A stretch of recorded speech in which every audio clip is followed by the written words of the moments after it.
In 3, 2, 1. John, are we live? We're live, sir. What's going on, buddy? Not too much, my man. How are you today? I'm good. It feels like it's been months since I last saw you. I know. The holidays. We Yeah. don't get to hang out. I know. I missed you. What's going on? See, you already forgot. You got to turn your phone down. I know. I've forgotten about how all this technology works. Any shout outs from you? Yeah, as soon as I can Shut your phone figure off. that out. There we go. All right.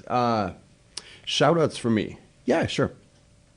My Aunt Marla is having cataract surgery, and last report from my mom, everything is going great, and just a big shout out to her. Hope that her day is fantastic.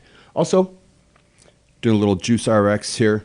Yeah. Shout out to you for bringing it to me, and also to Juice RX. They are, of course, our friends, but also tasty, and I got... I think you're trying to tell me something because you got me brain boost. Yeah, didn't apparently help because you left your phone on. I know, exactly. But just a shout out to them because it's tasty and delicious and yum. Yeah, I needed kind of a health kick because our guests don't know this, I don't think. I didn't tell them. I had shoulder surgery recently, and I've just gotten way out of shape, and I got some meals, and I won't say from where because they were awful. So I ended up getting some meals. They were terrible. And then I said, you know what? I'm going to stop by Juice RX and grab some juices. And they are tasty. I'm excited for today's show because we have tasty food in here as well that also looks really, really good. So I'm glad we got a healthy entrepreneur show today. It's a tasty kind of day here at AE Wheelhouse. No shout outs for me. So I don't have one today. John always one-ups my shout outs. So your aunt's having surgery. I can't one-up you anyway. So I hope she has a great surgery and everything goes According to plan. according to plan. Yeah, me too. Cool. I'm going to jump right in because I think just by chatting with the two of our guests before air, I think we're going to breeze through an hour. So I want to get to their story as well as taste all the stuff that we have in studio. People can't see it yet. I'm going to go with Michelle Francis first. She's here with her husband, Corey Weiner. They own Zensweet. I'm not going to tell everybody what Zensweet is because I'm going to let Michelle do it. Michelle, tell us what Zensweet is, and thanks for being on Wheelhouse. Thanks for having us. We're real excited to be here. It's actually our first podcast/netcast ever. Wow. Which is pretty cool. I know, you'd think we'd be famous by now. How's the After experience today. so far in like 3 minutes? Pretty So far, so cool. I mean, Corey, like I said, is an audio engineer by trade, so I think he's kind of like secretly geeking out inside. Oh, Like that's awesome. all these microphones and video, it's really cool for him. So I'm if- living vicariously through If that everything energy. goes out, he can help John put it back Yeah, I together. need it. Yes, I think. I'm very much at home here. Right. I get anxiety in studios like this. I mean, even being around here, like when John's messing around with like people on air can't see or watching can't see this, but there's wires and crap all over the studio, and it gives me Yes. anxiety. That's how I feel about technology. Me too. But I'm happy to be here talking about our business. Yeah. Because that Yes. is what I'm passionate about. So tell me what Zensweet is. So the Zensweet company was started a few years ago out of a need to eat healthier in a delicious way. We needed to take sugar out of our own diet, out of our kids' diet. We had a bunch of friends and their children, all sorts of people asking me, hey, we have a birthday party coming up. Can you bring a cake? Oh, by the way, can it be gluten-free and grain-free and have no yeast and have no sugar? And it's like, okay, well, what am I going to make this cake out of? So I went to work researching, and this was before kids, actually. So I would call up big companies and say, I'm the R&D department from Oh, that's awesome. the Zensweet company or our old company of Habit Foods, and I just had a few questions about this, that, and they would give me tons of answers. And so I'd write down all my notes and ask for samples and tons of trial and error. I mean, probably about a year's worth of tinkering with formulation because I am not a food scientist. So it was a lot of just tenacity and getting in the kitchen and doing it. About a year, and we created our first product, which is a monk fruit-based sweetener. It tastes just like sugar, but it's healthy. There's no calories. There's no glycemic index. So it's safe for people living with diabetes. It's great for kids when you want to cut back their sugar. It's keto-friendly, paleo-friendly, all the great things people are looking for these days, but it tastes amazing. That is the biggest thing. tastes really good. I think that's the hard part for me is almost everything that's healthy that I've had. This might be fantastic. Almost everything just ends up not being as tasty. So that finding that balance of healthy and tasty must have been really hard. And it's cool that the big companies actually were speaking to you and giving you advice. I would have expected they would have like kind of kept that to their chest a bit. Yeah, I mean, I think it's too like what kind of questions you ask and how much you get in there, and you know. Yeah. I mean, they always say You're asking the right questions. Yeah, they say too, like pretend like you're a student or you're what, you know, if you call and you pretend, hey, I'm calling from university or whatever. Oh, they'll just pour it out for you because it's in, you know, research and science and all that. So were the two of you passionate about cooking and baking before this? yeah, I mean, Corey grew up in a food family. I definitely grew up in a food family. My dad owned a restaurant for a little while before kids. He left that, but he was in food service for 50 years. He worked for the Compass Group, which is like the second, maybe the first largest food service provider in the world now. So I grew up in kitchens, and I mean, I grew up cooking, and that's basically how I figured everything out. Just now, did the two of you have a lot of trial and error, a lot of tasting stuff that was so? I have a lot of experience tasting really bad trials and I guess really good trials at that. But yeah, I was in the kitchen helping Michelle, helping compile a lot of the information. She is definitely the creatrix. She could take ingredients in the kitchen and just make something out of them. It's really quite remarkable. She never needs a recipe. She'll look at recipes for kind of to get inspiration, but she could really just take things and make something out of it. That is a real skill set. I was actually just talking about this over Thanksgiving. My grandma, who's not with us anymore, she was like that. And she could just look at something and be like, I'm going to make that. And it was great. I can only make something tasty if I am exactly following a recipe. And I love cooking, but I just don't have that skill set. And I think that is a serious skill set, almost like an artist. I mean, you have to have that in you. Otherwise, you know, that's not something you can learn. So it definitely helps in this line of work because it costs a lot of money to have somebody else develop these recipes for you. I mean, it is crazy what it costs. So, yeah, basically just started it out of wanting to change things to be better for ourselves and our friends and family. And then it just kind of grew from there. The sweetener was our flagship product. It was selling really great at Whole Foods Market. We would bring in cookies and cupcakes to demo. And the customer said, oh, well, where can I get the chocolate chip cookie? I'm like, well, you got to take the sweetener and mix it with your flour and do all the stuff, you know. But that was basically what led to creating the baking mix line. So we have some of this. Is this the baking mix line that I'm looking at, that I'm about to touch? Yeah, yeah. John, I'm going to hold some of this up. So how did it go from the idea that the two of you had in the research and development to actually getting into something like a Whole Foods? Because I'm going to start, I have little T-Rex arms here, but I'll pull these all around. John, you want me to hold up a couple different ones? Yeah, sure. And the cool thing here is, and I guess I can read the ingredients in the back. It goes, the original has 3 eggs, 1/3 cup oil, 1/3 cup water. The vegan has 1 tablespoon vinegar, 1/2 cup oil, 3/4 cup water. What is that? So you can make the vanilla bean cake or cupcakes either original, which would be like traditional like dairy, or a vegan style. So all of the baking mixes you can make either in a traditional sense or a vegan fashion. And the nutrition facts are awesome. And that whole total sugars of 0 is amazing. Yeah, when we set out to create the baking mixes, we had in mind they had to be clean ingredients, as few ingredients as possible, simple to make. Like if our 5-year-old can make them, then it's good because then anyone can make them. I mean, people complain to us all the time that they have to cook and bake. And even baking mixes are too difficult for some people, so we really made them as easy as possible. And then obviously taste was a big factor in that as well. And we always say if our kids like it and the grandparents like it, then we'll put it into the market because they have no filters. That's fantastic. Yeah. Right. It's like you guys touched on one thing just a second ago, was childlike clarity. I hear that term all the time. I've heard a couple marketing people say you need childlike clarity with everything you do in business, and you guys hit that. And this is the sweetener, the monk fruit sweetener? It is, yep. John, I'll hold that up as well. What I really like, and I'm being very honest here, I love your packaging. I'm kind of one of those guys that if I haven't tried something before and I'm about to try it, I just kind of look at the packaging and I'm like, well, does this look like something I would buy? And you have really great packaging. How did you guys come up with the design work for it? Because that's a whole other piece to business. It really is, yeah. Yeah, so we're fortunate enough to, one of our very good friends that we grew up with is a graphic artist. And so he has been kind of working with us since the beginning. and just really throwing ideas back and forth. And we would go to the grocery store together and look at products. We would take images, put it up on the shelf, stand back, see what they look like.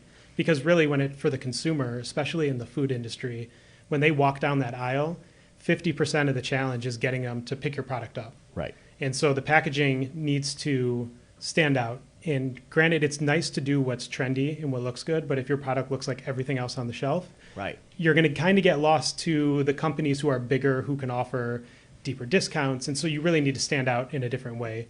And that's probably, what, Michelle, the 5th iteration of the packaging? When we finally got... We should have brought our first package ever. That would have really... Probably cool to look back at Yeah, it. I mean, it's amazing. Like, sticker on a bag. Yeah. And yeah, it was pretty horrible, but we didn't really know what we were doing. And you learn a lot going to trade shows, talking to people, doing demos, having industry people give you free advice, saying, well, this is really ugly, so you guys need to go back to the drawing board, or this is really outdated. I think we've had grocery stores tell us our packaging looked like it was from the 80s. But it's all you learn. And at that point, we weren't printing, hundreds of thousands of bags. And so you have to try things and make those mistakes early on, because it can cost you huge if you try and do too much too early. Sure. Yeah. And your backstory, and I know this because we spoke off air about it, but I'll let you guys tell a story about how you started up and how funding happened, because it's unique. You didn't go to investors and say, hey, give me a ton of money. And sometimes with those investors comes that whole marketing team that says, hey, this is kind of where we think you should go with packaging. It was grassroots. You guys did it yourselves. You bootstrapped. So, Michelle, tell us how that started and how that's been going. Sure. So, well, it's kind of just been a step-by-step process, really. I mean, it's like, okay, what is the next thing that we absolutely have to do? Okay, that's what we're going to put money into. And it's been a lot of learning and growing. So every step, there's been something we learned. Okay, let's shift that. All right, we're going to put money in. But from the beginning, I mean, really, that's been our technique. It's like we've always done pretty much like the absolute priority, being a bootstrapped business. So right now, non-GMO project verification is very popular. Okay, what is that? That's what this little label is down here. So Okay. basically, it's a third-party organization that combs through all of your ingredients. They even do some DNA strain testing to make sure that there's no genetically modified organisms within any of the ingredients in your product. Okay. So Whole Foods, is really big on that, and I'm a huge proponent of it, obviously with my kids eating the products and family and friends, and I just care about the world. Right? So that was something we wanted forever. Well, our products have been non-GMO since the beginning, but to get that certification, it costs a lot of money. So, decisions like that, just day-to-day things like, okay, we need our packaging to look better so that people buy it. It's like you're kind of always driven by sales first Sure. and foremost, right? So being bootstrapped, we would just invest in that, and then step by step, as we got a little bit more here, we could, fund this other project. Or this year we've finally been able to contract sales, social media. I mean, this has been an awesome year for us. Good for you guys. Which is like a testament to just entrepreneurs in general. Sometimes you have an idea that's a little bit ahead of its time, right? Like when we first started selling Zensweet, it was actually under a totally different name. It was a terrible name. We had, I should even say the name. No, you have to say it. No, yeah, we gotta know now. Yeah, we gotta know now. I can tell you the name. It's so bad. So our old company was named Habit Foods. Okay. So That's not that. I was expecting the way company more. no, name's the okay. company Yeah, name's yeah. great. Okay. Habit Foods, right? Okay, we're thinking healthy habits here. Yeah. The sweetener was named Habitol. Okay. Habitol. And we had some like really terrible. Go ahead. It's yeah. I was like, don't hold that. Zensweet's way better. Yeah, it's way better. We had some very heavy hitting advisors that started huge companies. Annie's Homegrown, the Bunny Mac and Cheese Yeah. and Classico Pasta and all these huge companies.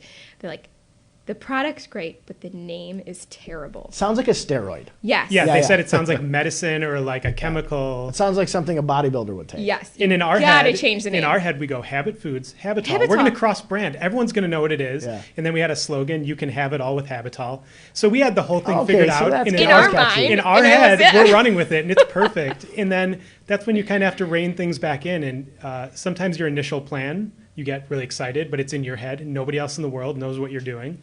And Try it out. Yeah. Try it Yeah. out. That's a great before point. you go print the 100,000 bags, because it was a terrible name. It did not sell.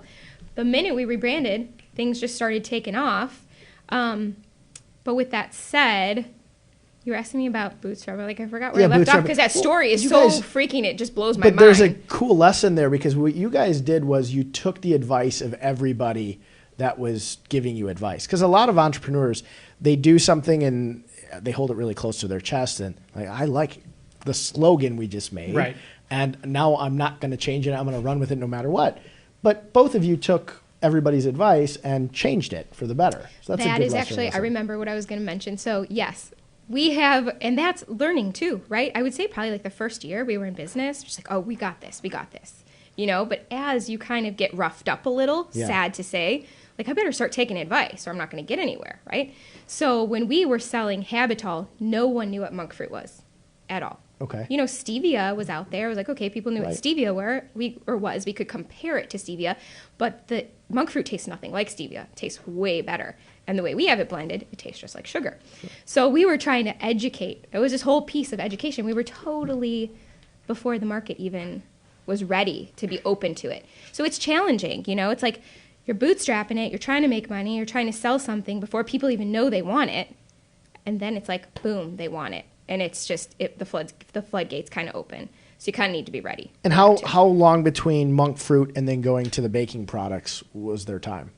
About 2 years or so. I think it was about 2015 to 2017 we launched a Kickstarter campaign for the baking mixes, but they didn't really launch into the marketplace until last year. So 2018 was really the big start where we got the 4 baking mixes out that we wanted, and we kind of started building out the whole line from there. In retail grocery. Yeah. And the monk fruit, for everybody listening or watching, you can use it in, I'm looking at the photos. So this is great because the actual packaging shows this. You can use it in coffee, obviously baking. I think to myself, like, I love having just a protein shake, and I hate the way protein shakes taste. And I would use artificial sweeteners a lot just to get a little better taste. Most of them not very healthy, but just make it manageable to be able to have a protein shake every day. I can use monk fruit in it. Yeah.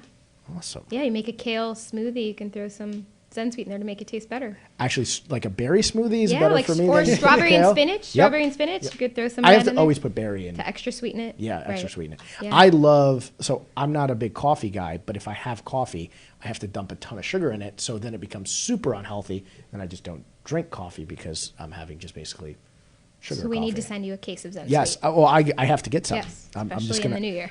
And you guys are in Whole Foods, which is awesome. Yeah. Where can somebody find Zensweet? So if you go into the baking essentials aisle where the sugar and the flour is, you'll find Zensweet and our baking mixes on the shelf there. And this past, I think it's only been about 3 weeks, we actually have Zensweet, a monk fruit sweetener, in a coffee bar shaker that's at all the coffee bars in the Midwest region of Whole Foods. Good for so you if you guys. get a coffee or a tea, you'll see our shaker bottle up on the counter there. And we're super proud of that because there have been much bigger companies that have tried to get into the coffee bars in Whole Foods that haven't been able to get into that space. And Good so for you that was guys. just sheer tenacity and Michelle, you know, pushing the right buttons and getting to the right people. And they took it for a chance, and it's going great so far. So we're hoping to expand upon that. Really cool. And because I'm somewhat lazy, I can also order on Amazon. Yes, you can, yeah. That is great. What was the time frame from product creation to actually being able to get to vendors like Whole Food and retailers like Whole Food and then into Amazon? Yeah, I think right away we started selling. We went to the Schaumburg Whole Foods because we had a bunch of friends that worked for Whole Foods corporate. I actually opened up the Deerfield store in college, so I had some experience with Whole Foods. Okay. And we called some of our friends who were managing stores, and we said, where could we launch this? And they said, you either have to go to Lincoln Park or to Schaumburg. It's 2 biggest Okay. stores in the Midwest region. So we went to the Schaumburg store, and we just made friends with the buyer, got him to fill out the paperwork, got on the shelf, and we sold out of one store for how long? A year? Well, that was back, yeah, we have a 6-year-old now, so she was a baby when we got on the shelf. And we sold out. We started, so that was back in the day when you could go door to door at Whole Foods. Right. That was going to be my question. So Yeah. is that like a process? Like you would. That was a huge So they process. say, That is Yeah. we just attended the local summit in August. that Yeah. must feel September? good now. Yeah, right. It was like, We But don't that- totally need it anymore. That but seems tedious, though, to Yeah. have to really go to one Whole Foods. And it sounds like at that point, if that was the process, you really had to know someone. Well, back that in the you'd get day, them you talk had to, you. those buyers are so busy because, Right. I mean, they have 20,000 SKUs, maybe more on the shelf that they're trying to manage and order, and you have to get them to take time out of their day to fill out paperwork for you. Sure. So to get them to do that is huge. And then you have to go store to store. Michelle took our daughter, who was a tiny baby at the time. This was the winter when it was like 40 degrees below zero, and took her door to door selling. yeah, she was like 2 months old, like a month old, 2 months old. It was crazy. I just bundled her up. It was like negative 45 wind chill, and we would go store to store. I mean, maybe that was some of the element too. It's like, oh, there's this lady with her baby and this It's a pretty product. sale. Yeah, I'm like, yeah, right. Please try it out of the bag. And the buyers would taste Zensweet out of the bag, and it tasted so much like sugar that they were like, all right, I'll take it. So store by store by store, we built I think we went out probably 1 to to about 20. No, 1 to 15. 11. And then we had to start working within the system. Then it gets a little more complicated. And it wasn't until last year when we got full regional distribution. And then they picked up our baking mixes late last year. And so Good for you they've, guys. they've been doing really well. And it's a process, but it's worth it. We love working with Whole Foods. And yeah, it's expanded out ever since. I can already tell you will never take no for an answer. It's and the hard work of actually taking it's fun to watch, and we've had a lot of entrepreneurs on that have taken businesses from zero to success, and it's always fun to watch the entrepreneurs who went through all these steps in the growing pains and really bootstrapped themselves to get to where you guys are at now. It's very, very cool story. I'm interested in trying some. Can we try some? Yes. What am I I was wondering trying? when you would try. I'm So this excited. is the vanilla. I'm going to try bean- all of it. Yeah. Okay. Good. This is the vanilla bean cake, Okay. and And that one, do we have? yeah, it's Yep. this. It's the the pink one? pink. And tell them what's so Everybody special that's loves on top pink. of it, Michelle. I know. I was like even hesitant to talk about it. Okay, all our listeners, you are now by here keeping this secret. Okay. This is a verbal non-disclosure to all listeners. No, I'm in the works of creating a frosting, so I'm really excited about that. Very cool. So we brought it so you guys could test it. This is a good test, though. It looks a little melty. It's very warm in here. The studio Yeah, got it is. very It is. hot. It all got of a hot. sudden. Yeah, we want to get nitty gritty about food R&D here, man. Like, Yeah. look at that vanilla frosting. It's I'm not ready to have it looking so before great. it melts completely. So I know. I'm This gonna. is a new kind of shortening, sustainable palm shortening I'm working with here, and I'm like, So we have I feel vanilla about frosting and we have Chocolate. vanilla chocolate. bean, yeah. Vanilla bean. So it Super literally clean. has vanilla bean in it and super delicious Dutch cocoa powder. I'm gonna try it all, and then the cookies are over there too. And try the Yeah, cookies. chocolate chip cookies and snickerdoodle. I'm in for all of it. John, You you can coming to have get it some? all. Oh, heck yeah. I have, since I had shoulder surgery, I can't really. Oh, we reach can that help well. you. I know. might have to get a little push Are you going to eat one? for everybody listening. I'm good. Give I'm going us to watch a him few eat one. I hope milliseconds. the camera Really, I feel zooms like I in on need him to while the chase Well, he will. so frosting he dripping can't. all over his face. He will probably can't do that give, to me. John is known to play some pranks with a my false camera. review. Are you a snickerdoodle or a cinnamon person? I'll try both. Okay, this is snickerdoodle. Snickerdoodle Yeah. and cinnamon. And we also have a brownie mix that it's been selling so crazy this holiday baking season That's chocolate chip. that we have run out. I have to go to my co-packer and get some more. So that is the only one you're not trying, but it is phenomenal. Yes, the brownie is my favorite. First of all, I love that this is healthy because normally, for those of you who are listening and not watching, I have 2 cupcakes and 2 cookies in front of me. Normally, if I had 2 cupcakes and a cookie and 2 cookies in front of me, this would be a very unhealthy endeavor. But these are all healthy. So I'm going to try some. I'm going to grab my Juice RX. Second, sip on that. So holiday season, is that kind of a very busy season for you guys? Does that dial way up? Yeah, so baking season technically starts from just around Halloween Okay. and runs through the new year. So it hits through Thanksgiving, Christmas, and the other holidays, and then in the new year, everyone wants to get healthy again. So then it extends through January, and then you hit Then you'd be Valentine's surprised, Day. right? Valentine's Valentine's Day. is again. And So they're that- only healthy for a month. Yeah, that's right. And then it's like Then Easter, Easter. spring. So So really, we could push it all the way through April.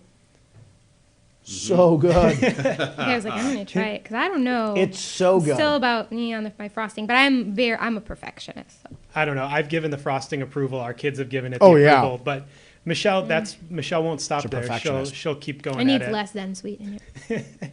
See, I love really sweet. Okay. So this is I'm awesome. always. I know. See, that's the line. It's like it's like you knew. challenging what you like versus what you think everyone will like. So if somebody's obviously making it home, they can just play with the amount of Zensweet they're putting in there, right? So they can. I'm the type of person that would put a lot of Zensweet in. So we say it is cup for cup. It measures cup for cup to sugar, but we do say to people, we are over sweetened in this country, especially. Yeah, for sure. So start with half the amount and taste it. It's good when you're baking and cooking to taste what you're doing. Right. Then add in a little bit more. But if you just want to go for it, Sorry, I feel so bad. I would just go for it. No, it's so so good and melty. gooey. There's nothing wrong with frosting running down the side of a cupcake. No, this is awesome. Or the side of my That's the way it face. should be. Oh, it's so good. CHB, You for food sure have my entrepreneurial show. you have my seal of approval for the frosting. It's so delicious. Well, thanks. That's good. See, Michelle, you got it. Yeah, I'm getting there. It takes time to make it really perfect. It's like. Yeah, time is hard when you're a small business. Right. And you have a family. And we have a family, which we give people anxiety when we tell them about our lives a lot of time. We just we have a lot going on, and it's. People. I think Michelle and I have really, for the first time this year, really impressed ourselves to the fact that we have really hit a few marks this year that we've been looking forward to since we started the company, and it is not easy, especially because a lot of our friends who are entrepreneurs that own companies, they are either younger or married without kids. They live in the city, and they've kind of got it all together from how Michelle and I see it. They're able just to go to all the trade shows. They could jump on a plane. They can go to all the meetings in the city, go on buying meetings. And Michelle and I have They to can plan. go hang out at the bar and talk about their business. And, I just met that investor, and then he introduced me to this other investor, and they can just, 100%. really get in there. We have to plan everything out so calculated with the kids in schedule-wise. But it's good. It helps kind of build the character of our company. Our kids kind of give us a lot of influence and definitely humor. I mean, our kids are hilarious, and they say things and influence our company in a way that we really wouldn't get if we didn't have kids and do what we're doing. Honest. They're honest. They're very honest. I have been trying to make a protein cookie for 3 2 months, yeah. 3 months. And usually I'm pretty quick with this stuff, and my kids are just this is terrible. But have they had protein shakes before? Because that's a relative discussion for me. Yeah, it's tough. Well, one of our daughter goes to dance right after school, and we're like, what would be a great snack to give her on the go? We're like, a protein cookie would be awesome. It's yummy and it has the protein. They're not buying it yet, so it's a process. I'm guessing I will end up loving the protein cookie. It's a process. Speaking of cookies, this is chocolate chip, right? Yeah. Also delicious. Thank you. And then this one is the Snicker bar. That's my personal favorite, the Yeah. Snickerdoodle. Yeah. Perfect for the Michelle, holidays. what Oh, it's so good. what is it you don't like about the frosting? I think it's fantastic. Oh, okay. Well, Yeah. good. I feel like it's a bit melty. I mean, I wonder what the temperature in Well, here it's hot in is, here. We're but- probably It is hot. Yeah. 80 degrees All the right lights now. and such. Yeah. Yeah. I mean, you like it to hold up, because you want to satisfy those hardcore bakers that are going to pipe it on a wedding cake.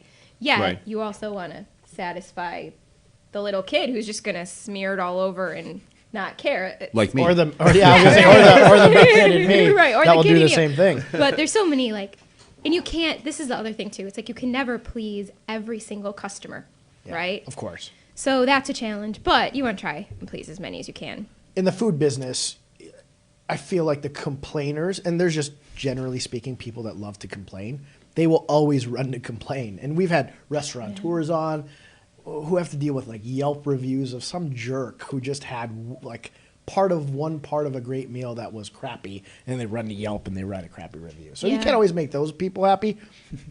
Honestly, it's really good. Well, I like how I see you eating mostly the frosting. I am eating a lot. Well, See, this because one I that's ate good. a lot of that. And that is why I am so passionate about making a frosting, because I swear everybody just eats the frosting. They never I eat love the frosting. cupcake, especially kids. When you take them to parties, it's they're shoveling spoonfuls of frosting in their mouth, and it's that could be healthy. Doesn't taste healthy. So it's great that it's actually healthy. That's always been kind of the tough part about having health foods is, again, it's finding that balance of it tastes really good. This tastes like a really good cupcake that shouldn't be healthy for you. Well, thanks. That is And what I we am strive. mission That is accomplished. truly mission accomplished. That's truly what we strive for. We're like, if it doesn't taste good, what's the point? Right. Because there are so many new products. It's every week there's a new natural product that's, low carb or no sugar or high protein, or the list goes on with, And meat protein bars and sweet. But it's it's insane, but most of them taste terrible. Yeah, and So- I mean, listen, if you want to go get something healthy that tastes terrible, there, like you said, there's a lot of options out there. Right. You can basically grab anything off of a off of a GNC. A natural and- food store Yeah, shelf, and yeah, then right. you're fine. But if you want healthy and tasty, that's really hard to find. So, And we're big kudos to you proponents guys of for that. eating salad and real like whole foods. And a lot of people will come up to us and say, well, desserts aren't healthy. And we'll say, well, they're healthier than what you're eating, but go eat a salad if you really want to be healthy. And people get into arguments about us that saying we should put vegetables into our food, and we're not looking to chop up broccoli or cauliflower Right. and put it into our products at Yeah, this time. still eat your broccoli, eat your kale, but if you want a healthier option for dessert, it's nutrient dense. Yeah, you didn't could say- eat this for breakfast. Yeah, you didn't say instead. this is your breakfast, lunch, and dinner Yeah, plan for the rest right. of your life. Right. We know better than to make any claims towards people at this point. Well, I was on your website. You have a 30-day meal plan too, right? Yeah. Tell me about that. So that came out of, so after my second child was born, I had all these weird health things that came up. And I knew I had already changed my diet a lot, hence all of this. I was gluten-free. I didn't eat very much sugar. But at that point, I was like, okay, I am going paleo. Like, I need to do the low carb. This was kind of, I think, when keto was starting to pick up, but it wasn't super popular yet. And that's how that meal plan kind of came to be, because I was like, I have a new baby. I want to change my diet. I'm super overwhelmed. So I was like, okay, I'm going to go to the grocery store once a week. I'm going to have like a shopping day.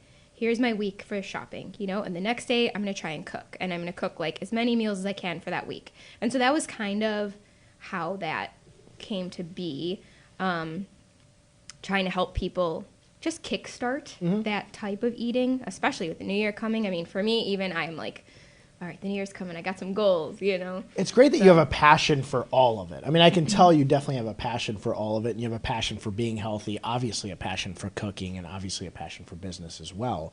You just touched on something, though. Are you a big time blocker? You said Monday I'll do this, Tuesday I'll do that. Are you big on not time as block? much as Corey. Really, Corey? I'm I- pretty yeah. chill with that kind of stuff. You have to be as an entrepreneur. Well, and that's like one of the things. It's like, how do we keep it together and don't completely fall apart as an entrepreneur, right? And for some people, it is blocking. It's being like Monday, Tuesday, whatever. But for me, I have to just surrender and be like, okay, I absolutely have to get this done today. These other things would be nice. If I can't, don't be so hard on myself. Yeah. Push it to the next day. But Corey's a big time I blocker. make Yeah. lists. Like my calendar on my phone, I live by my calendar. You're like Everything goes in there. I can't go to bed at night unless I have my calendar set for the next day because I have too much stuff going on. And I could sit down and look at it, move things till later in the day tomorrow. That's literally how I function because I would go absolutely insane if I didn't have everything written out. You're like me. I'm not a very organized person, but before I go to sleep, John's laughing over there. But my calendar is, I have to live off Yeah. my calendar. It has to give me reminders. Because otherwise you it would think of reminds. everything all at once. Right. And you have to be able to parse things out as you move through the day.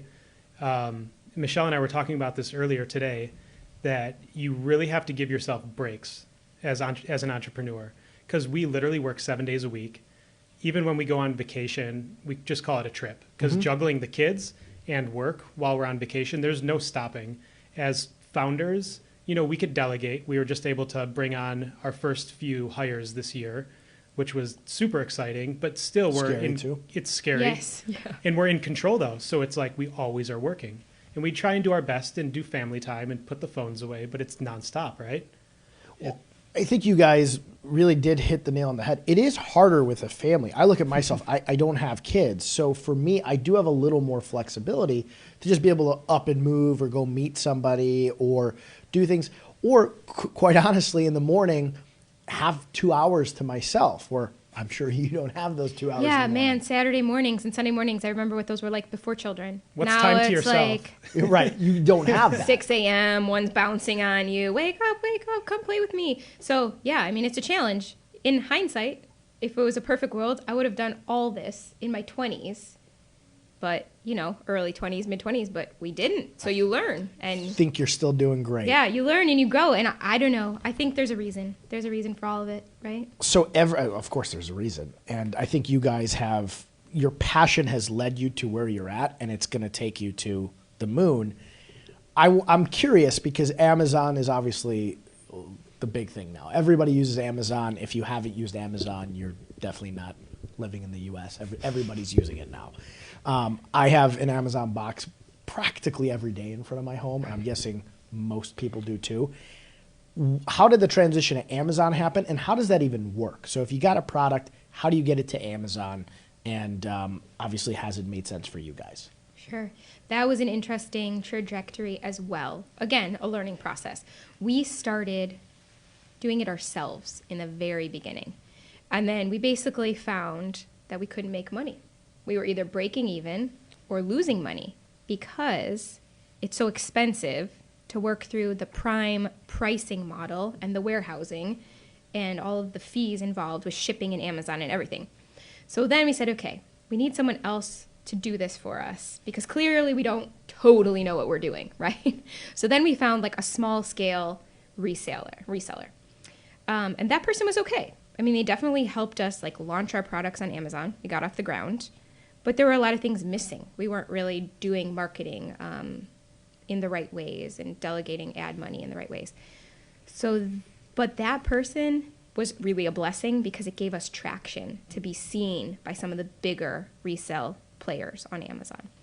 So then we launched on with our current reseller, and that's just been like really awesome for us. That's great. And if you can go to them, if you're an entrepreneur and you've got a product to sell on Amazon, I would definitely look up PharmaPacks. They've been great. And I think they're willing to work. Like they're moving into more like working with emerging brands. They have like a new sector of their business where they're trying to grow that out. And they definitely like help emerging brands allocate money the best way. I mean, they've been doing it for years. So they've got it dialed in for sure. And that's helped us. We're like Amazon's choice for monk fruit sweetener. Yeah, 2 of our products have the Amazon choice for flag. baking Very mixes. Yeah, which is pretty awesome. That's a big thing for me now on Amazon. If I see the Amazon You choice, just go for that one, right? I'm going for that Yeah. one right away. So that's huge. Yeah. Yeah, and honestly, when you were talking about the Yelp reviews, it's so funny because you can never escape reviews. It doesn't matter what industry you're in, you're either going to get reviewed on Yelp or on your website or on Amazon. And so everything on Amazon is reviews, right? You go by star ratings. If one product has 1,000 5-star reviews, you're going to buy that over the 3-star. 100%. And so our resellers helped us get good reviews, verified ones. But then you have one person who they have some mystery problem. They don't reach out. Instead, they go to Amazon and give you 1 star and just bash you, and there's nothing you could do about it. And you just want to reach out and Strangle them. hug this person and just say, why did you do that? I'm thinking want to strangle. Yeah. Real tight hug. Yeah, Right, really real- tight hug. And you can never escape it. It's just like we are living and dying by reviews. And so you'll never please everyone, right? Right. You just got to do the best you can do. Yep. And Amazon Which is a really is tough sad that you marketplace. live and die by reviews because Corey is very attached to the reviews where I'm just like, whatever, Yeah. screw them. Like, I'm going to keep doing what I'm doing because I'm doing something good, you know? Every product that I think I've ever bought or used on Amazon, you have 1 or 2 jerks or 100 or 300 Right. jerks that just have something stupid to say. But I just chalk that up as those people, they're complaining about everything in It's life. good that you know that. Are Yeah. you a reviewer? Do you go on and review? So I actually I've written 1 bad review my whole life, and it was a really crappy restaurant experience and how they treated somebody who was in a wheelchair. Like that, Okay. that to me, like That designates was a bad so review. Right, bad. right. And it was, and I gave them a chance to make it right before I wrote the review, and they just didn't. But I'll go and review friends and businesses that I've worked with in a good way, and I feel like for all the good reviews you have, you probably had 1,000 times that in good experiences where people didn't go just put a review down, because almost everybody who has a good experience is like, okay, I'm not going to go say anything bad Yeah, about there's this no company. review for that. My review is reordering constantly from Yep. them. There you know? go. So I'm not a big reviewer, but owning businesses, if I see a bad review, it drives me insane. And a lot of times it's unfounded. I'm like, come on. Yeah, I think Michelle and I, because we own a business and we've seen this, when there's a problem with a product, we go to the company. Exactly. And we write an email. Right. Because that's like kind of the right thing to do. Yeah, and see if they make it right. But we do get people that do that. Honestly, we do Oh, have yeah. some people that'll Sure. send us emails like, "Oh, my Zensweet turned into a giant clump." Okay, well, where do you live? Florida. Did you close Right. the bag? No. Okay. Well, it's very humid there, you know. Right. But I'll send you a new bag. No problem. And you want a baking mix? Okay, no problem. But that's like the kind of business we are because that's how I would want to be treated. Right. You know. there's always outliers that are going to leave But we love those bad people, though. reviews. I love and connecting I guess they with push the you to be consumers. better, Yeah. right? Yeah. They So- seem to care when they reach out. And I did that before the bad review. I reached out to management there. I told my story, and I waited. I waited to hear back. Nobody cared to call back. And I was like, okay. Yeah, now I'll well, go away. that gives you kind of the right then to leave a bad Yeah. review. Yeah, 'cause- but I reached out as a business owner. I said, hey, listen, this is what happened. You should fix this problem. This was really rude and awful. And they never did. Like, I'll never send food back. First of all, I'm terrified about sending food back because I don't know what happens back in the kitchen. So I'm not a food sender backer. I will just eat the food. Michelle will pick her plate up and walk into the kitchen, And be like, and she has done You that. can tell with my numerous times. frosting thing, guys. I know. I'm like, She is so comfortable in a one restaurant. person, Yeah, yeah. she will walk back there and say, "Where's the chef?" and make sure that her food comes out. I worked good in and a lot hot. of restaurants. Yeah. So, if I need ketchup, I just go grab my ketchup. Yeah. My kid dropped the fork on the floor. I just go get another fork, which You could probably probably- makes me a weird customer. you could probably also tell him what he's done wrong. I'll just be Maybe, I like, don't I'm know. not going to send it back. I'm just going to keep eating it as Yeah. long as it's not awful. Right. So, next steps for you guys. What are you guys planning on doing growth-wise? Those are really hard decisions to make. Yeah. I mean, once you have products off the ground and going, you look at competition, you look at where the market trends are going, but you don't want to be, what does Mike, our sales guy, say? You don't want to be a me too. Right. You don't want to do what everyone else is saying. And look, me too. I have it too. Buy ours. So you have to be really careful about what you're putting out there. Zensweet stepped kind of forward, like we were talking about. It was new. It took a lot of education. It took a lot of years. We don't want that to happen again. We kind of want to build out our brand. So Michelle's developing the frosting. We have a chocolate recipe already developed. I think we're looking to build out the baking essentials aisle so that you can go and get all these really good tasting sugar-free goods to bake with and cook with and kind of be like a one-stop shop in the baking essentials aisle. Good for both of you. I'm going to show them the snickerdoodle too because that was really good. By the way, nobody can really see this, but basic, and I'm about to finish my cookies. I finished two cupcakes. I finished two shoulder. cupcakes and two cookies. Already. Me too. Good John, I'll stuff. show this one too. This was really good, the snickerdoodle. Well, I'm glad Really you liked it was. because, see, I am not a cinnamon person, but I'm not either, I but know I I'm really not. like that. That Yeah. product came out because I pushed for it. I said we have to have a snickerdoodle yeah, cookie. Whole I love Foods, Midwest, alert, pick up Snickerdoodle cookie if you're listening because that was the one SKU they didn't put on the shelf. Really? But it's Yeah, also Gabe, it's come on, one of buddy. our top sellers elsewhere.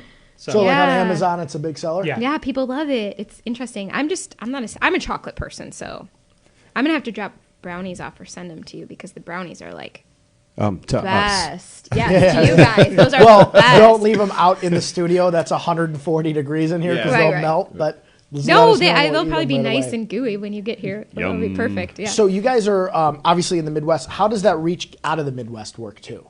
Yeah, so actually, when you were talking about growth, it's something really that's been very unique to our business, like being bootstrapped and putting every extra penny we have into this. We have to be profitable. We've never had a year where we couldn't at least break even or make a little bit of profit because Corey actually still works 2 part-time jobs, which is freaking crazy. It is Wow. crazy. It's part of the anxiety attack on a daily Yeah, basis. and probably why he appreciates the compartmentalization, right? The Monday, Yeah. Tuesday, Wednesday, because if he doesn't make his calendar to go to sleep at night, it's just like, whoa, like so much stuff, right, going on in his head. But we've been able to grow by being at least break even or profitable because we haven't pulled salaries. We haven't really pulled from the business is one thing. And another thing, we've kind of pivoted outside of what the traditional path would be. So people that typically, make a natural food product, they think I'm going to sell to Whole Foods, brick and mortar, right?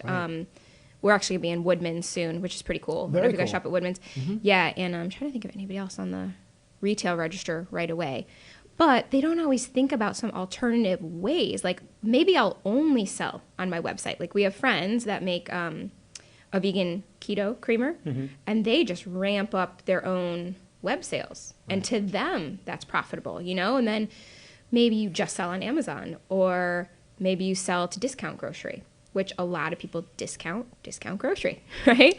But that is really how we've been able to bankroll this business. TJ Maxx, Marshalls, Home Goods, Burlington actually just came on, and Cost Plus.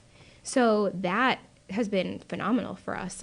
They pay in 30 days or less, which traditional grocery does not do. Interesting. They you may take a slight margin like decrease, but there's no marketing, there's no advertising. I mean, you could do your own social media, Sure. like promotion always helps, right? But there's no like in-house necessary advertising that you have to do with some of the other big natural food retailers. And so it's just pure profit. It's crazy how much that ground has- you guys have covered. Yeah, and that has like really been able to, we've been able to contract sales and social this year based on that and like what's coming in. So It's crazy how much ground you both covered from when you started to now, really just being the two of you. And Corey, that's kudos to you, and that's it's incredible that you work 2 part-time jobs and the two of you together have got the company to this point because of reinvesting in the business itself. But you don't sleep, I'm guessing. You're like a... Luckily, they're remote jobs. My Okay. other passion in life is technology. Okay. So I'm very fortunate. I could do the jobs whenever I want, when I want, how I get them done. But yeah, I am on my computer all the time. Michelle has to give me mandatory breaks. She sees my eyes it's bugging 9 o'clock out. at night, okay? Just put the computer down, you know? And Can wait till tomorrow. The hamster wheel up there probably spins nonstop. For Yeah. you. You're probably just go, go, go, go, go thinking. Yeah, it's a little insane.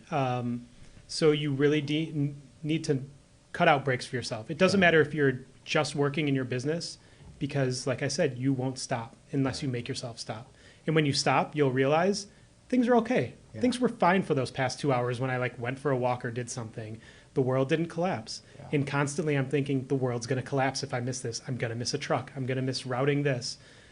So it's really hard. I always ask this of everybody that comes on because it's always nice to know what do you guys do outside of working your butts off. So what do you do? What do you do to take time off and just More work. More work, yeah. Different work, no. Reading about other work. It's really awesome and easy to put things away and play with the kids Yeah. because they could put you in a space that is kind of like meditative, right? If you put your phone and computer away and you just sit down with their toys, build a train, build Legos, and just get into their space and color with them, that's great. I think that is the best thing that Michelle and I could do for ourselves. And then the kids see that, we still realize that they're there too. They're still alive.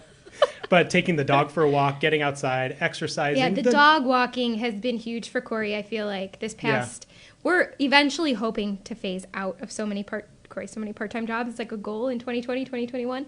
But we obviously, this is like our baby too. So whatever we have to do to make this successful, we're going to do that first, you know? But walking the dog, man, you come back like a new person. Yeah, it's like a walking meditation for me. Yeah. It always was for me too. So one of our past guests and a friend of the show, Lawrence Dunning, and I, we lived in the same building. And around midnight, him and I would go on these 1-hour dog walks. We would just take our dogs out, and nobody else was out. I lived in Streeterville. Let the dogs run. We'd play with the dogs and just relax. I'd come back home. It was almost like it's 1 a.m. and now I'm like refreshed. I'm like, I feel good. I should work more. I'm like, yeah, but I got to go to sleep. But I always felt like the dog walk was such a reset button for me. Yeah. It's And interesting. the dog fresh likes air, to see that she has nature. attention with the kids too. Yeah. Yeah. Now is down the attention pole. Right, I a know, bit. it's so sad. Yeah, Yeah. it's sad. But I like that too, like getting out in nature. We used to live in Northern California, so we were right on the coast with the mountains and the ocean. I miss that a lot. Hopefully one day we'll be able to get back there a little bit more. But yeah, just getting fresh air and getting out in nature is like so important. Yeah, I won't give your addresses away, obviously, but you guys live in the northwest suburbs near lakes and stuff. Yes, so that's we good. do. That's what, Yeah. yeah. So, you know, get out there, see what the fox ate last night, what's left in our yard, walk around. Do you guys get a lot of coyotes? Yeah, coyotes and fox and stuff. I recently got a Ring doorbell, and if you have a Ring doorbell, it's video operated, but you're in this like Ring community group. So now I'm obsessed with it because I'll look at everybody else's. You can see what they post see. it. Their feeds, Well, they can. You can't see what they see unless they post it. And I'm in Northbrook. Virtually every day, there's about 10 coyote sightings, Wow. and these people are posting these coyotes just kind of running around and playing in their backyards. My yard's fenced, and I recently lost my dog, but my dog was 130 pounds, so I was always comfortable leaving him out. But I think everybody who's got little dogs now has to be pretty cautious in the suburbs because there's coyotes everywhere. Yeah. On the In our Rehoboth community, house. it's the foxes. Okay. And they leave severed rabbit heads for us in our yard. And I suppose We the never know heads what we're don't gonna taste that find. well. The kids are all, what is that? And we're like, the circle of life. Yeah. That's it. Just rewatch The Lion King, okay, guys?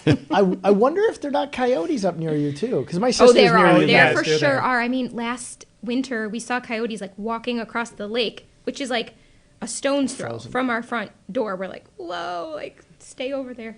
My dad lives in Wilmette, and they're just he's literally on the lake. And last winter, the lake is frozen over, and there was a coyote just walking down Yeah. literally Lake Michigan, just taking a Wow. walk up Lake Michigan. I'm like, what's it by itself, not in Yeah, a pack? what's just it taking doing? a little walk up Nothing the lake. to worry about. He's just out for a stroll. Yeah, looking for whatever rabbits it can Yeah, find. rabbits Do are- you guys have a small dog or a big dog? Squirrel. She's like mid-sized. Mid-size. She's adorable. Yeah, 35 pounds. So it's just enough. She actually went out into the yard, and she was nose to nose with the largest possum I've ever seen. He came back and said the possum was this big. And I'm like, are you sure it was a possum? 100% I think sure. the story might have grown a little. I think they're friends, and she doesn't want us to know, but I scared the possum away, and there was no confrontation there. Because they could Corey be... saved the day. guys. Yeah, They can be rough. yeah, absolutely. And we have tons of possums in Northbrook, but fun fact, they eat ticks. So if you have tons of possums, Oh. my sister's a vet, says possums are Oh, actually not I bad. love that. So they'll eat, if you have tons of possums, they eat the ticks, and then your dogs don't end up with With the tick tick issues or your kids. as often, or your kids, Yeah, or yourself. yeah. Or yourself. I'm a so big proponent of Lyme awareness. That's Wheelhouse is doing my fun. other side, Nature. side gig. Yeah. that's my other Nature side and gig. Science, nature Wheelhouse. and science. That's right. But possums do get pretty big, but they play possum when they're But small. I mean, Right. this big, But Oh, yeah. like that big. Really? He's like, when he goes fishing, does he come back and he's like, Yeah. I caught a bass Yeah. that was this big. Oh, I forgot to take a picture of that one. You have to trust me. Well, it's been a blast having you guys on air, and I want to be respectful of your time. We always ask this, and you've given us so many entrepreneur business pieces of advice, so you may have already covered all of it, but I'll ask you both. I'll start with you. Give us one piece of advice for an entrepreneur, two pieces of advice that you think doesn't have to be in your space, somebody who's trying to be an entrepreneur, somebody who might be struggling, could use to benefit them.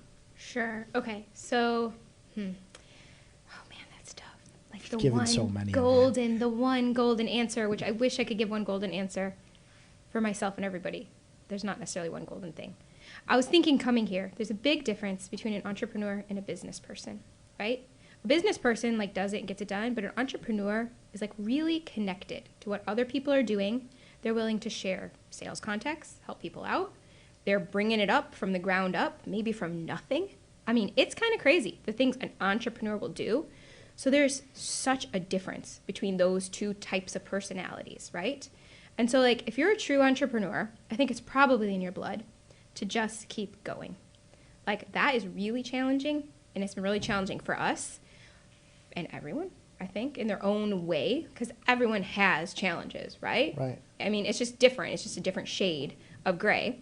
But I think the one thing that has really led us from zero to success is to keep going.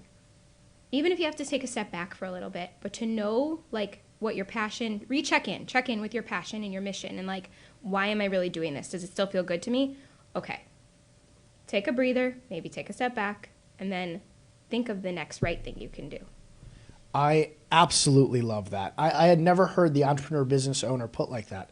Totally agree. And I can tell, I mean, obviously, hearing the story and hearing what you guys started with and the growing pains you went through, the name changes you went through to what you have now, I can tell. You've just kind of kept on moving forward. And every business and every entrepreneur has failures. I mean, no business has ever become successful without a whole lot of failures. But the only ones that actually make it long enough to become a success are the ones that keep pushing through the failures. So, love that. I went to you second, which doesn't make it any Sorry easier if for I, you. So if she loaded took that your up, I stuff, know. No, it kind of goes hand in hand with what Michelle and I were saying. And to Michelle's part, the failures are the best learning lessons that you can really have, because you have to turn a failure into a strength. But I would say no matter what industry you're in, food, tech, you really have to seek an advisor or a mentor that has done it before, that has been there.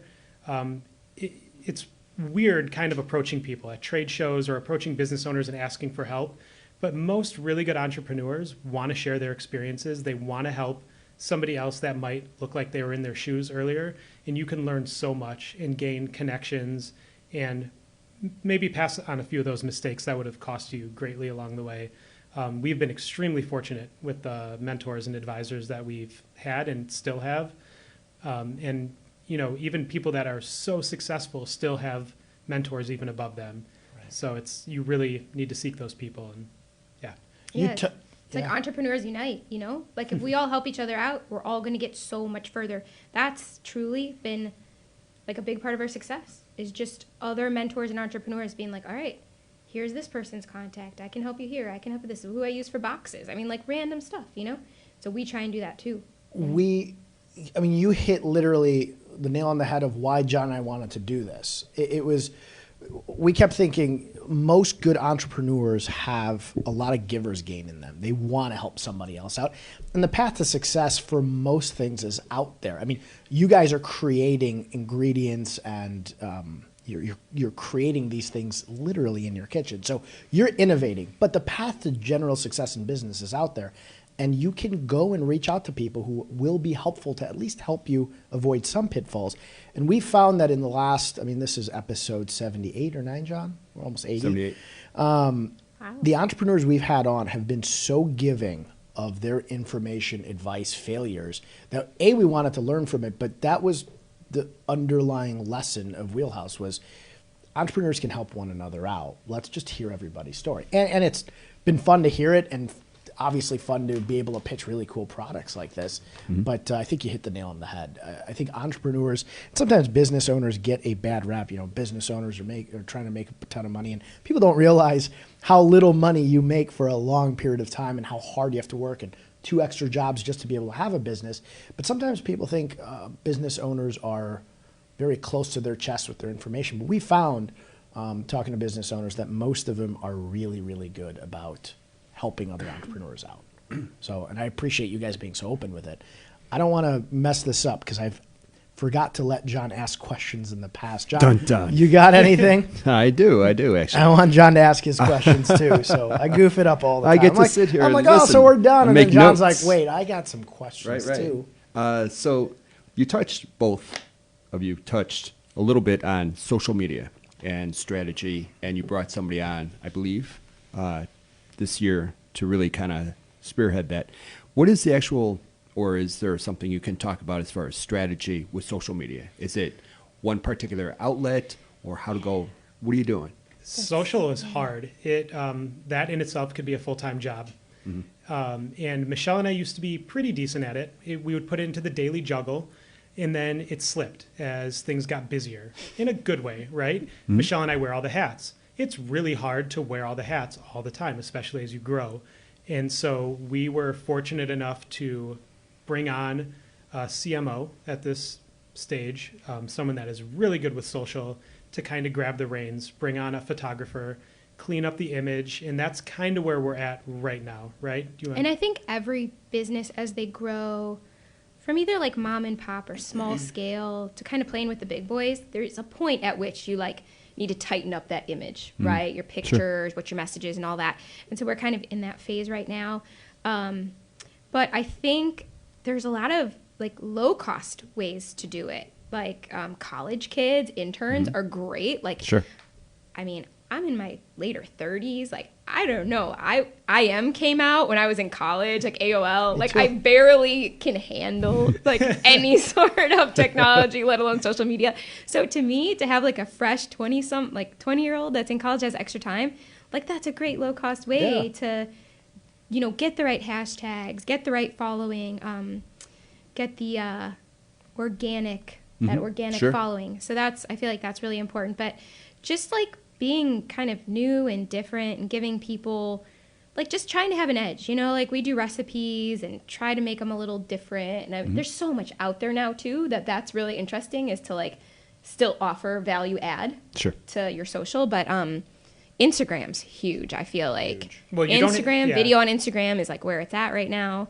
And I don't know. Stories, food. Yeah, it changes stories. so fast. Yeah. John and I keep messing around with social media, too. Yep. And I do it with the real estate office. We do it with WheelHouse, and it's constantly evolving. Like LinkedIn is really big. We had a guy on the tech side of things. You might already follow him, Corey Warfield. He's a friend of the show, and he's got like 77,000 followers on LinkedIn.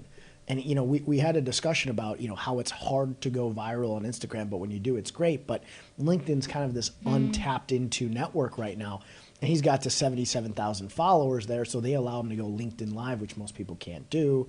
And it's just like social media is constantly like what's his name who's been helping us out? Yeah, we're actually starting to expand a little bit on LinkedIn as well because our sales guy is like really big on LinkedIn. I mean, he just hammers the pavement. It's crazy. He'd be like, yeah, we know the same contacts. Sure, they might be 10 million people removed, but you know, I'm going to pitch you. And yeah, there are some LinkedIn Live people that have been like getting our products and trying to put them on. So I think LinkedIn is like this hidden kind of gem as well. And it's changing. So if you look at LinkedIn now, it looks almost like a social media site. It has a homepage. And John's really active on LinkedIn. And he was poking me to do it more. And then John was poking me to do it. Corey was poking me to do it. And it's something I'm doing a lot more myself on the business side now because it's almost prime for the taking, like Corey said. He said, you know, Instagram, Facebook, you have to be on them. And it's growing and you got to do it, especially when you have a food-based business. But he said, don't forget about LinkedIn. But that's recent. It's changing. So you do need a fresh take on mind, it. yeah. And I'm in my late 30s too now, which makes me sad. I know. But Sometimes, yeah, but, you know. somebody in their early 20s is going to have not just the time, energy, and they're constantly on Instagram. So and you can't try and do all the social media sites. You really have to pick one or two that you could really nail down. Because we tried to do all of them at first, and unless you are just an influencer, you can't do it. And like I live on LinkedIn, Michelle does more of the Instagram stuff, and now that we brought someone on, I mean, I met you, John, through LinkedIn. Yeah, and then someone who wrote Founders Magazine that we're working with, I think, as well. So LinkedIn has just been a really good professional site, and then you could really put your personality out there with something else like Pinterest or Instagram. Right. But Yeah. I was going to say too, influencers. Influencers is so key. Like if you can grassroots link, that's been like a real element of our success as well. So just messaging, you know, people that you look up to or might be in your wheelhouse. Boom. That's why John came up with the name, and John came up with it, not me. I was like, I'm terrible at names. Do I get a prize? Because no. You win a cookie. Yeah. I would have said like Wheel a Tall or Entrepreneur Tall. That would have been my name. He came up with That was me WheelHouse. 6 years ago. I mean, I get it. That's funny. No, but if you find people in your wheelhouse that, you know, are really vibing with your motto, your mission, your product, whatever, message them and just say, hey, I'm doing this thing. Would you be interested? And for every 100 I send out, I might get like 20, which That's I not feel like bad. that's not a bad ratio, right? No, not at all. So I send them free product and they make a story, they make a post or whatever. And I mean, the woman in New Zealand, low carb. Ditch the carbs. Ditch the carbs. Wrote us up. It was crazy. Ditch the carbs. Made a post on us. And we had like, how many hits and followers in like, and I was just like, hey, you know, I'm Michelle, I do this thing, I want some product. And she was like, this stuff is awesome. I really like that. Nice. So how many when you're doing that strategy-wise, how many followers do you usually look for before you're like, this makes sense? Well, so before, I would say anybody, whoever wants me, 500 followers, 1,000 followers, great. But now, I would say, if you can, to get the most like bang for your effort, I would say try and go for the 40,000 plus. Okay. And even then, it's an interesting game. It's like they're not necessarily all organic followers, or even though they have 40,000 there, maybe they have like a stronger presence on their blog or their Facebook page or something. So just try and connect in like a broad sense. Like I always say, hey, will you do a picture, not a story, an actual post on Instagram? Would you be interested in doing a blog post? And then maybe like a Facebook feed. Host a giveaway. Thing. Yeah, host a giveaway, something like that. And then the more you can like embed them in, you know, what you're doing, your products, your mission, obviously the more push through. Yeah, that's really cool. And I always wonder, like, what is that followership number that makes sense for people to really start kind of to reach out? We had a past guest on who was saying the same thing. I think she said 50 or 60,000 starts to get traction. At 100,000 they have. And I think it also depends on, like, my followers on my personal page some are cars, some are business people. So I'm spread in a lot of different weird spots. But if you get somebody who's like in the fitness world or in the cooking world, or has something very specific to you, 40,000 might be real impactful. Yeah, and that's why I hate to even say 40,000 all the time, because like it could be 10,000. Right. But they're It's super loyal. specific, Right. and so it's like don't always discount on the number, but I would say in general, yeah, Okay. 30, 40. Cool. Any other? You actually, I looked this morning when I was doing the Instagram post about you guys being on, and I looked at the people on Instagram following you guys, and threw some of them in a comment. You got some really influential people following you, opposed to, in return perhaps, but really like Whole 30 recipes, and just things like that where it's so pinpoint with what you're doing. I was really impressed. I was like, wow, they really have got some killer people following. You did a them, good job so. tagging them. You're trying to get them to follow us. Thank you. Good. Well and done, a, Ja. a lot You of know. that too is like at night, I'll just be like, okay, I feel like I got to reach out to more influencers, and it's a lot of like the founder or the owner just putting yourself out there, trying to make friends with people, Sure. and not even like having, a requirement or anything. It's just like, hey, this way, this is what I'm doing. Like if we align, like I really like your page, or I really like your pictures, or I like your mission. That's what I would do. I'd just be like, I really love your strive to just reach out to people like that. From the beginning, when you were reaching out about recipes and what was working in different mixes, to even now still continuing to do that. Hey, I'm just going to reach out to these folks and see if they're going to have that giver's gain mindset and work with us. And I think that is such an important learning tool to just, you miss every shot you don't take. That's I don't know if that was Michael Jordan or Wayne Gretzky or some Both. one of them Sounds like said one it. of them. But really, you miss every shot you don't take, and you're taking every shot you can. Sure. Which Yeah, is and you have awesome. to be genuine about it too. I Right. think we all have received blanket emails Yeah. where you could just tell they filled in your company name on there, and it's just like, Dear your name. On LinkedIn, Or they you get accidentally yeah, on did it, LinkedIn, and the and it's other like, person before come his on, name you guys was- have to Who's try Joe? a little harder. So if you're genuine and you're like, hey, I'm on the keto diet, I make these products.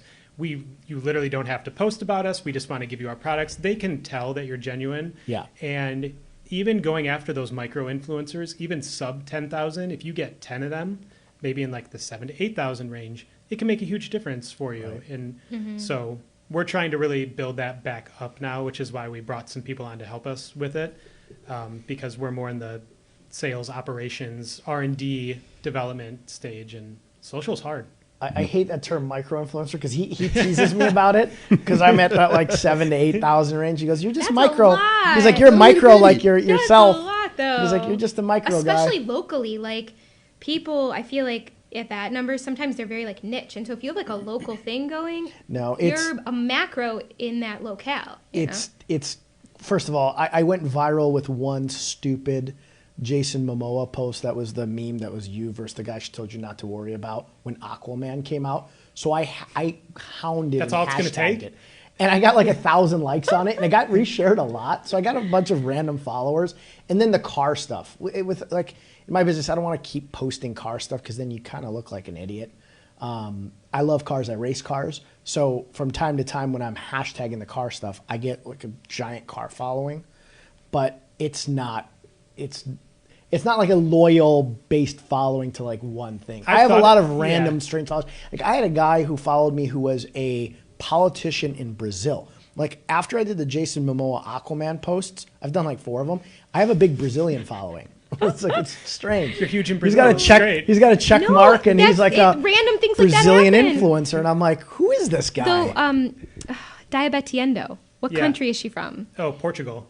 Yeah, I like sent samples. Her parents come to the U.S. every once in a while. She's like, could you give them for a product for me? And she's a huge influencer out there. This is why we awesome. need to get international on Gotta Amazon. get Whole Foods But she's Portugal. like type 1 diabetic and, did her blood sugar before and after the products. And I mean, it's like on her stories. It's cool. It's like Very the same cool. or lower. So she's been awesome. And yeah, but totally random. Yeah, you know? that's very cool. Portugal. And Brazil. based on what you said, anyone listening in Canada, you can get our products on Amazon Right. Canada. Oh, cool. Yeah. So we yes. have gone international with Amazon. And I was telling John, you can ask your questions, and here I go like a jerk asking questions, and I'm trying to be respectful of your time. You got everybody okay with I'm your just time? trying to We are figure great. how we got your Aquaman out of me asking them about question. their social media See, it just strategy. kept. I told you this is going to How be many fun. times does stuff. Aquaman come up? Not No, that I- often, actually. A lot in here. Maggie I think you told the truth, right? Maggie said, I have to tell you, for someone who follows WW, your brownies are 2 points amazing. I just opened this in a Chicago WW grill. Weight Watchers. Weight Watchers. Yeah. Oh, awesome. Oh, Thank you. Often check with that, thanks. so- Oh my very gosh, cool. write us on tell the Oprah. thing so I can connect with you and send you samples of everything, and then you can send me the Weight Watchers points. Well, It's my Maggie girlfriend. is so you his can give me- girlfriend. Oh, yay. Okay, because people ask me that, and I'm like, I Yeah. don't know. I'm sorry. No, yeah. Well, I'll send you a big care package. of Maggie stuff. will. Oh, yay. Okay. Nice. Thank And you. then you'll get to taste the brownies because those are my favorite. Yeah, this is awesome. I took your questions again. I'm going to let you ask questions. No. That's fine. One of them actually just got, well, sort of answered, in a sense, overseas. Yeah, I was. If you weren't going to Little ask bit, anything Yeah. else, right. I was going to ask how that works with Amazon. How does that work? So it gets far more expensive. International shipping is completely absurd unless you're shipping electronics. Because if you're shipping a food product, like Zensweet weighs a pound, international, it costs us, I don't know, $60 to ship maybe 6 to 12 products to New Zealand, Australia, Portugal. It's very expensive. You can't do it with food unless you're working with a company that's shipping volume. So our Amazon reseller is international. I think they're in 7 different countries. So they've started testing us in Canada. But for them to even start shipping overseas and doing the fulfillment is extremely expensive. And we actually made our first sale to the Middle East a few months ago. And that was with a company that just does all exports. So they handle all the customs, all the paperwork. It's easy. You know, they just, you negotiate a price, they buy it, they ship it, and they track it. So it's been good, but it's taken a long time for us to find these exporters that are willing to work with us because we've scaled enough where we can meet them in the middle somewhere because they have huge costs on their end too. So if you have a high cost, high dollar product, you can ship it international all you want and you'll retain your margin. Food is very tough. Yeah, it's such a Interesting. low margin. But there are, like the Small Business Development Center, there are organizations to link with to do more of that importing. I mean, there'll be whole lists of like what other countries want to import, and they'll help facilitate that. It's just tricky in the natural product realm. But Sure. I mean, it works for tons of other businesses, services, all sorts of things. Good question, John. I was And one thinking the same thing. other big box, like Costco or Sam's Club, is that a whole different animal, or how does that work? Because you did Whole Foods, you're in with Amazon, but is that just something completely Woodman's. different? Yeah, in a way it is. So, well, it's like a whole conversation for another podcast. Or netcast. Hey, we've got time if Okay, you where do. do I start? So, with the natural retailers or like brick and mortar stores, right, that are maybe 50 stores to 2,000. Maybe when they get up into the 2,000 level, they have their own distribution. But below that, 50 stores to 1,000 stores, you have to go through a distributor. You can't just maybe Whole Foods back in the day, you could deliver it to the store. But now they want it to go through a natural food distributor. That cuts into your margin, right? And then the store wants their take. And so it's like down. And then you got to market.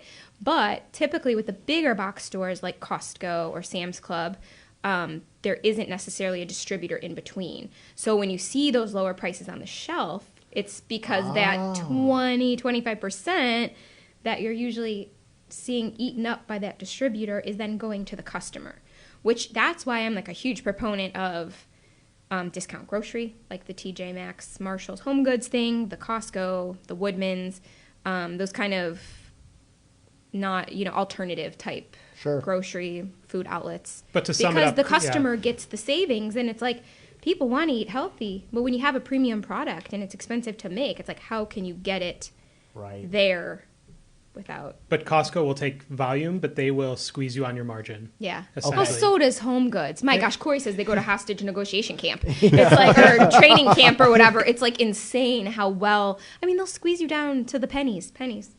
Really? Yeah, it's They're pretty very talented. Yeah. And I'm a pretty, you have me I'm- nailed I'm- already.